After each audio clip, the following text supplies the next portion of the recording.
น้องยังหายคือเก่าสิบ่ถามว่าผู้ใด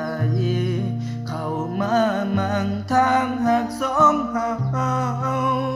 น้องเต็มใจรับความเศร้าเพราะมีคุณขอเพราะว่า